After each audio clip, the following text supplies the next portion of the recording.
He said I'd never make it in tech, that I was adorable for trying. Now he can't even get past the front desk without clearance from my assistant. Hi, I'm Zoe. And once upon a time, I dated a man who thought ambition was cute. He told me that on our second date between bites of overpriced pasta, with a half smile and a hand on my knee. You've got spirit, he said. I like that. Spirit. Like I was a cheerleader for my own life. Like my dreams were a temporary condition he could tolerate until I settled down and got real. That man's name? Drew Maddox. My ex. And now, he waits in my company's lobby for a meeting I have no intention of taking. But I'm getting ahead of myself. Let's rewind. I met Drew when I was 24. I was still interning at a tech incubator, taking coding boot camps at night, and working weekends as a barista. He was 29, already a product manager at a fintech startup, and liked to casually drop phrases like, I crushed Series A in conversation. He wore confidence like cologne. And in the beginning, I fell for it. He seemed smart, successful, and interested in me. Until he wasn't. The shift started small. He'd ask about my projects, then interrupt to give advice I didn't ask for. He'd scroll through my early UI designs and say things like, it's a good start. Have you thought about simplifying it for people who don't, think like you? He'd laugh when I pulled out my laptop at a cafe. You're so intense, he'd say. Relax. You're working too hard on something that might not go anywhere. But the worst came one night at his birthday dinner. I'd just told the table half his coworkers, half strangers, that I'd been accepted into a startup accelerator. It was a big deal. Less than 10% of applicants made it. Before anyone else could speak, Drew raised his glass. To Zoe, he said, for chasing big dreams. Even if they're, a little cute. Laughter around the table. My face burned. I smiled through it. But something cracked that night. We broke up 6 months later. He said we were growing in different directions. I agreed. Because by then, I knew exactly where I was going. And he wasn't coming with me. The next few years were brutal. I lived in a shoebox apartment, survived on grocery store ramen, and pitched to more closed doors than I can count. But I kept building. My startup, Woven, started as a small concept, an adaptive platform that matched freelance designers with brands using algorithmic portfolios. No resumes. No gatekeepers. Just proof of skill. I launched the beta with 3 developers, 2 friends, and 1 broken laptop. By year 2, we'd matched 7,000 creatives with paying clients. By year 3, we hit $5 million in revenue. Investors came to us. Press followed. Suddenly, the girl with cute dreams was on the cover of Entrepreneur. And I still remembered how it felt to be laughed at across that dinner table. I didn't build Woven to prove anything to Drew. But the day I saw his name on a meeting request, let's just say, it felt earned. It came through our standard intake portal. The notes were vague. Client rep for Maddox Systems, requesting partnership discussion with senior decision maker. I almost didn't catch it until I saw the name, Drew Maddox. I stared at it for a full 30 seconds, then forwarded it to my assistant, Maya, with one line, decline. No access without direct approval. Then I got curious. I looked him up. Turns out, after years at mid-tier firms, he'd started his own SaaS company. Funding looked shaky. Reviews were mixed. The kind of founder who'd talked his way into a round, but not through growth. And now, he wanted in on my network, my user base, my infrastructure. The irony. He probably had no idea the company he was trying to pitch belonged to the cute girl who once carried code in a beat-up laptop bag. That Friday, I was in a strategy meeting when Maya walked in. There's someone in the lobby asking if you'll reconsider a blocked meeting. I didn't even look up. Name! Drew Maddox. The room went silent.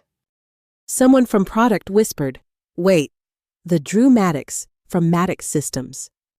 I nodded. He's an ex. A pause. Then laughter. Real laughter this time. Not the kind that stings. The kind that confirms the universe really does have a sense of humor. I stood, smoothed my blazer, and said, "Let him wait. Maya, offer him a coffee. Make it decaf." Drew waited in the lobby for 47 minutes. Maya told me later he kept pacing, adjusting his collar, glancing toward the elevators like someone would magically come down and whisk him up to the executive floor. No one did, because no one invited him. Meanwhile, my team was upstairs, reviewing a proposal from Maddox Systems, completely unaware the man behind the pitch was that Drew Maddox. I didn't brief them. I wanted clean analysis, no bias. They picked the whole thing apart. Weak tech stack. Outdated integration model. Inflated projections. One of our VPs, Nina, looked at the final slide and said, "This guy's running on confidence and buzzwords. Zero substance." I smiled. Felt familiar. Then I pulled up his name on the screen. Everyone paused. "You know him?" Nina asked. I nodded. "He's my ex." The silence was sharp. Then someone muttered, "Oof." I waved it off. It's ancient history. But he used to say my startup dreams were cute. Too ambitious. Said I should consider a more realistic path. They all looked at each other, eyes wide. "And now," I added, "he's pitching us for a partnership." The irony wasn't lost on anyone. An hour later, I sent Maya a message. "Send him a response. Let him know our team has reviewed the proposal and declined. Keep it professional." She wrote back. "Done!" He asked if he could speak with someone more senior. I told him the CEO personally passed on the opportunity. I stared at the reply for a long time. The CEO personally passed. He knew now. He had to. That night, I couldn't sleep. Not because of Drew, but because of how that part of me, the part that used to burn for his validation, was completely quiet. It used to hurt when people didn't believe in me, especially people I loved. But now it was like watching an old movie with the sound turned off. All the tension drained. All the urgency gone. Just shadows of something that used to feel bigger than it really was. A few days later, I got a LinkedIn message from him. Short. "Didn't realize you were running Woven. Impressive. Would love to reconnect if you're open." I didn't answer. Because I wasn't open. Not to closure. Not to catching up. Not to pretending we were peers. We weren't. He used to be the gate. Now I was the gatekeeper. I told Maya to flag his company in our system. No future pitches accepted. Nothing personal. Just policy. We don't partner with people who only show up when it's convenient. The weirdest part? It wasn't even satisfying. I thought it would be, but it wasn't. Because I realized he was still running the same game.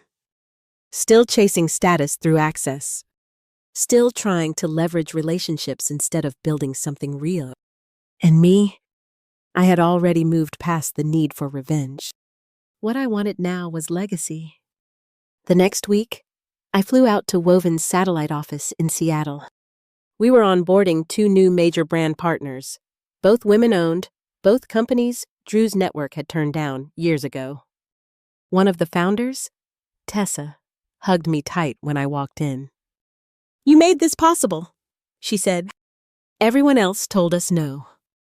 I smiled. They told me no too. Now we build our own yes. We spent the afternoon mapping out a cross-market collaboration. When the press release dropped, I got another message from Drew. This one longer. Saw the announcement. Wish I'd been less of a jerk when we were younger. You clearly knew what you were doing. I didn't. Anyway, no hard feelings.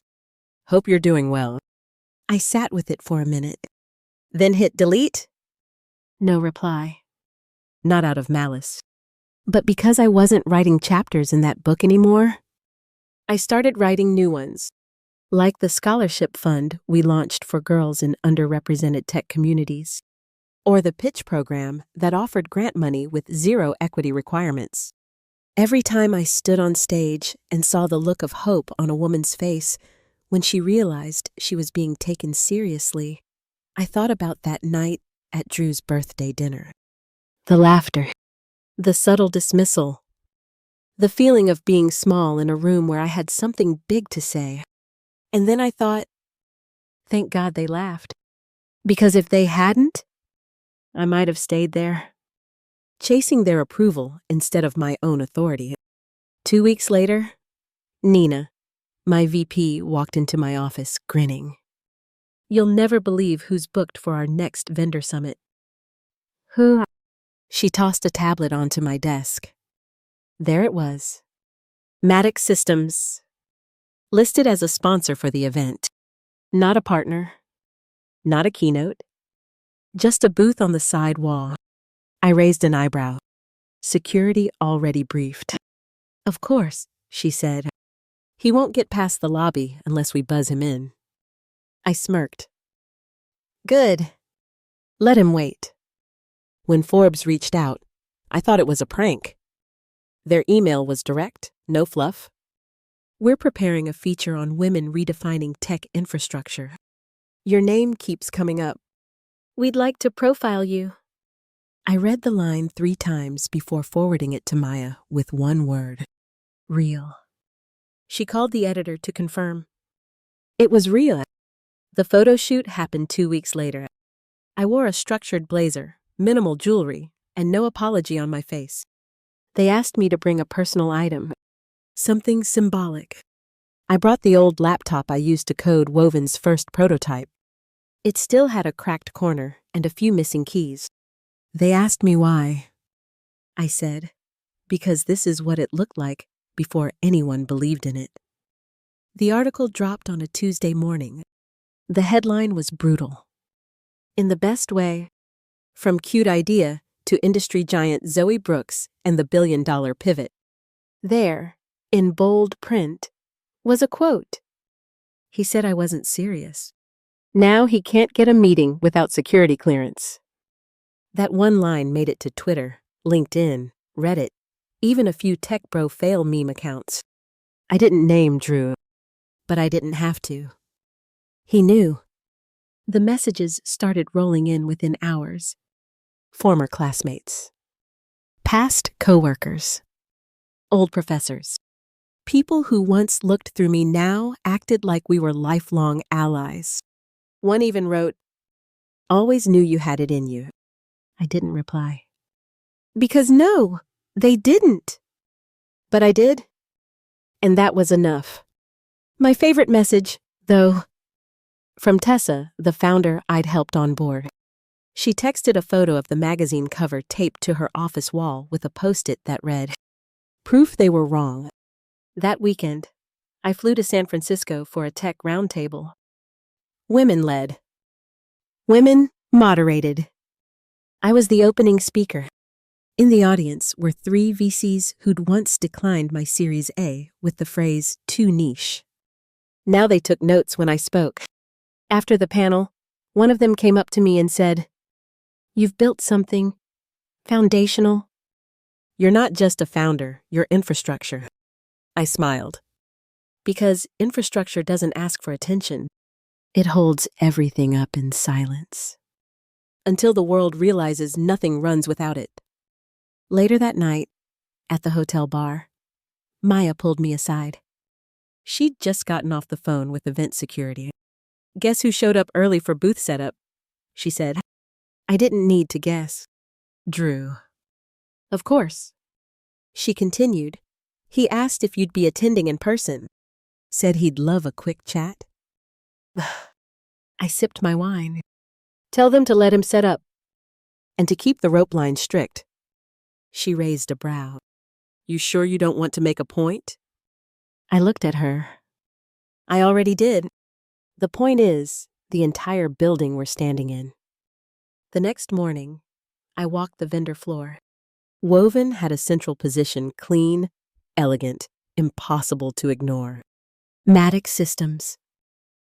Back corner. Small sign. Half-stocked table. Drew spotted me instantly. His eyes widened like he'd seen a ghost with perfect posture. I didn't wave, didn't nod, just kept walking. He didn't try to stop me, because now he knew where the power sat. I gave my keynote to a full house. Talked about failure, talked about silence, talked about what it means to keep building while people laugh. I didn't mention him, because he wasn't the point. The story wasn't about what he said. It was about what I did anyway. After the event, a journalist asked me backstage, "What would you say to young women whose dreams are called cute?" I smiled. Say thank you. Then go build it so big they have to walk through your front door just to survive. That night, Forbes posted a follow-up article. Zoe Brooks isn't just disrupting. She's designing the new playing field. I stared at the headline, then shut my laptop. Because the article wasn't news to me. I'd known it the moment I chose myself over his version of me. 3 days after the summit, Drew requested a private meeting, officially, through my office. Again. This time, the request came with a PDF pitch deck attached. Maya forwarded it with a subject line that just said, "Your boy is persistent." I clicked. The deck was clean. I'll give him that. His company had pivoted again. Now, it was an AI-powered workflow optimizer for e-commerce logistics. Too late. Too crowded. Too vague. The tech was shallow, the strategy thinner. The vision page included a quote from Steve Jobs and a photo of Drew standing in front of a whiteboard like he was auditioning for a TED Talk. On the last slide, a single line.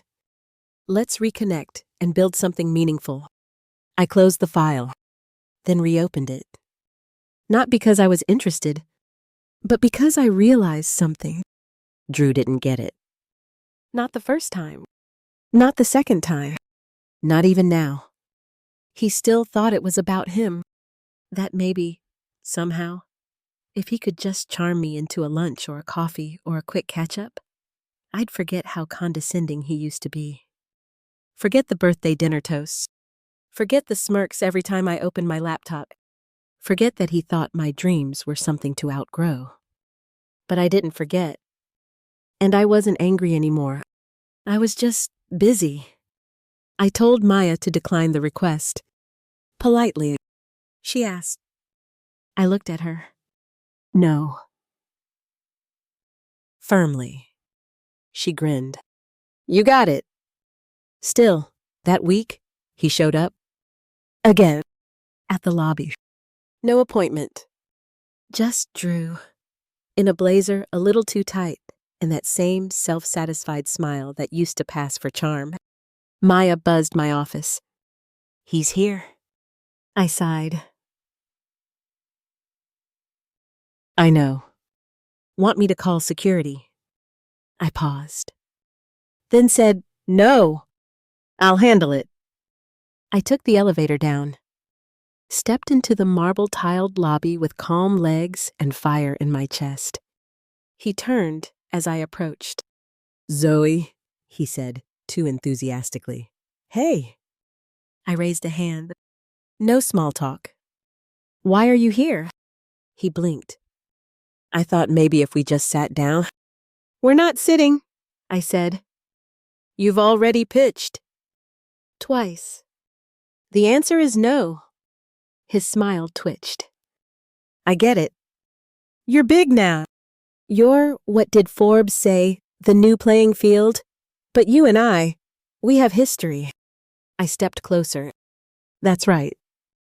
And in that history, you told me I wasn't cut out for this. You told me I was intense, that I should think smaller, that what I wanted was cute. He opened his mouth. I held up a finger. No. Let me finish. He shut it. I continued. You don't get to dismiss someone's dreams and then ask to profit from them once they're real. You don't get to call me too ambitious, then ask for a seat at my table once I've built the room. He looked down. I wasn't done. I didn't build Woven to get back at you. I built it because I knew I could.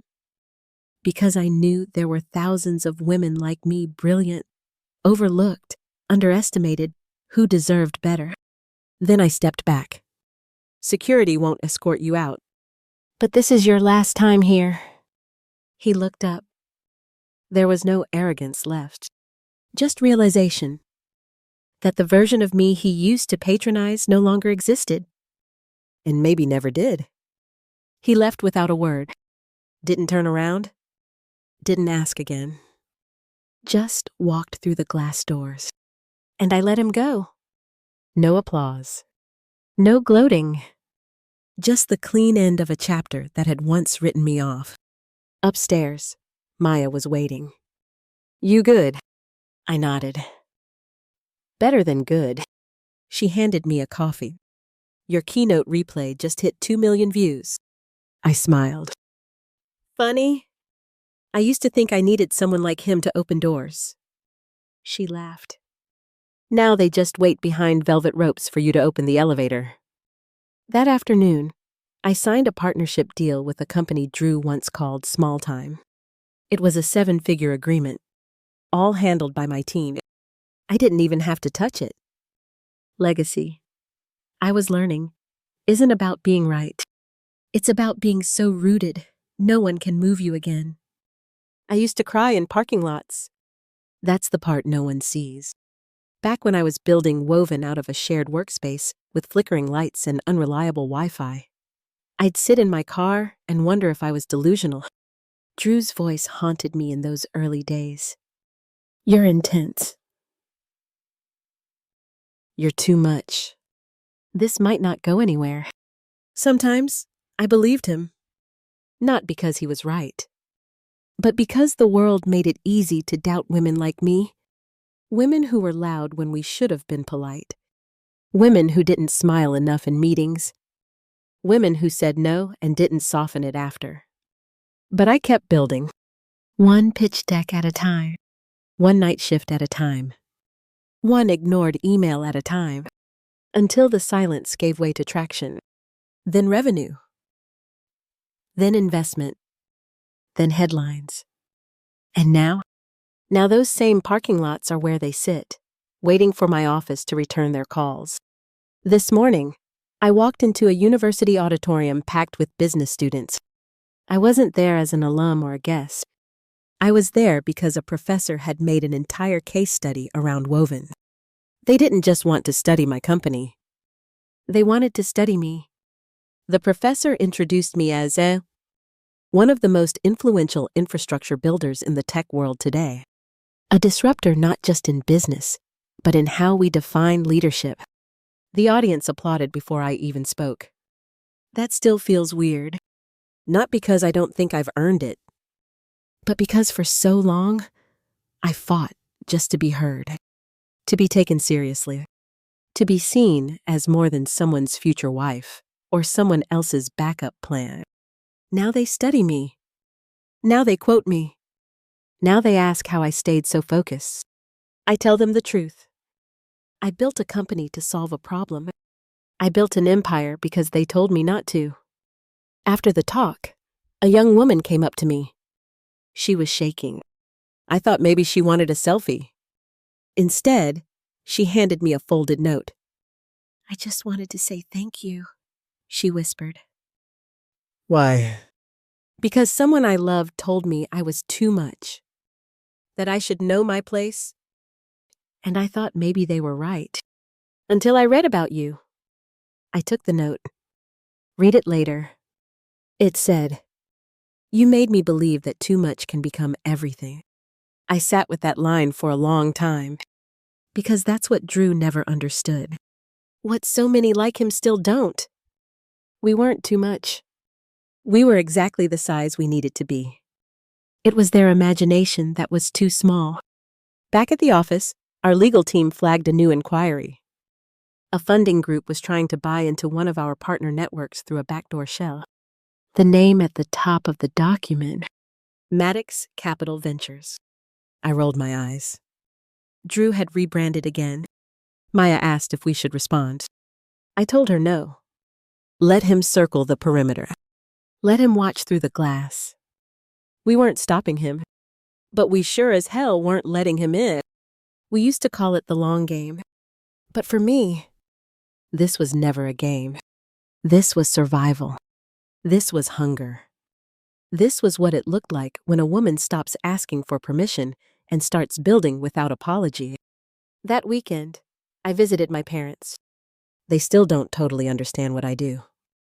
But they understand what it means now. My dad opened the door with a grin. Look at you.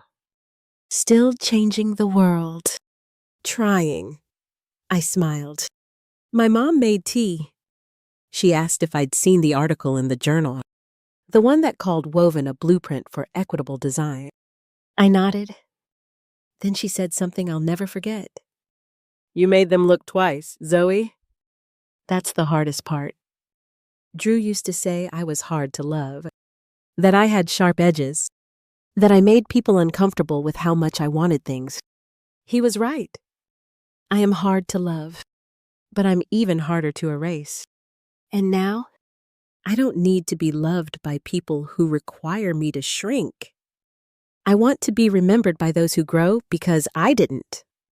At our 10-year company anniversary, I stood on stage in front of my team, 250 people from 5 countries, and told them, they told us we were too much, too loud, too passionate, too ambitious. But that's exactly why we're still here. And they're still trying to get past reception. The crowd roared. I didn't cry. I just nodded. Because the dream they once mocked wasn't cute anymore. It was concrete. It was global. It was mine.